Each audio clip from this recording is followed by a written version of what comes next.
Chapter 4. Now when the adversaries of Judah and Benjamin heard that the returned exiles were building a temple to the Lord, the God of Israel, they approached Zerubbabel and the heads of fathers' houses, and said to them, Let us build with you, for we worship your God as you do, and we have been sacrificing to him ever since the days of Esarhaddon king of Assyria, who brought us here. But Zerubbabel, Jeshua, and the rest of the heads of fathers' houses in Israel said to them, You have nothing to do with us in building a house to our God, but we alone will build to the Lord, the God of Israel, as King Cyrus the king of Persia has commanded us. Then the people of the land discouraged the people of Judah and made them afraid to build, and bribed counselors against them to frustrate their purpose, all the days of Cyrus king of Persia, even until the reign of Darius king of Persia. And in the reign of Ahasuerus, in the beginning of his reign, they wrote an accusation against the inhabitants of Judah and Jerusalem. In the days of Artaxerxes, Bishlem and Mithridath and Tabiel and the rest of their associates wrote to Artaxerxes king of Persia.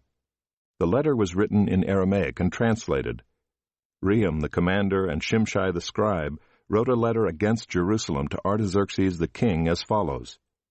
Rehum the commander, Shimshai the scribe, and the rest of their associates, the judges, the governors, the officials, the Persians, the men of Erech, the Babylonians, the men of Susa, that is, the Elamites, and the rest of the nations whom the great and noble Osnappar deported and settled in the cities of Samaria, and in the rest of the province beyond the river.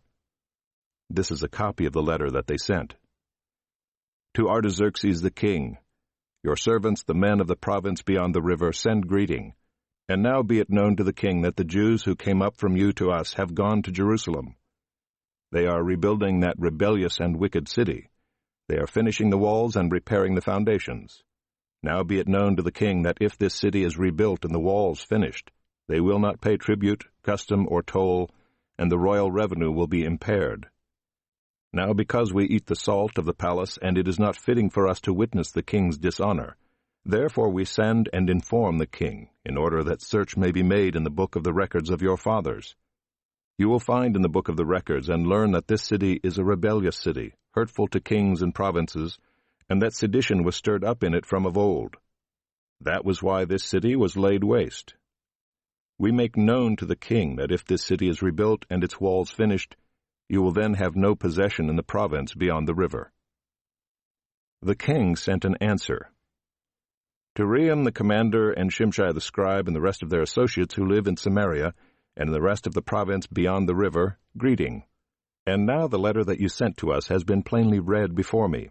And I made a decree, and search has been made, and it has been found that this city from of old has risen against kings, and that rebellion and sedition have been made in it.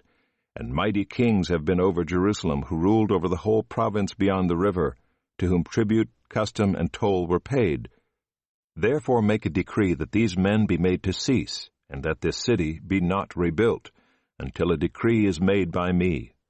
And take care not to be slack in this matter. Why should damage grow to the hurt of the king?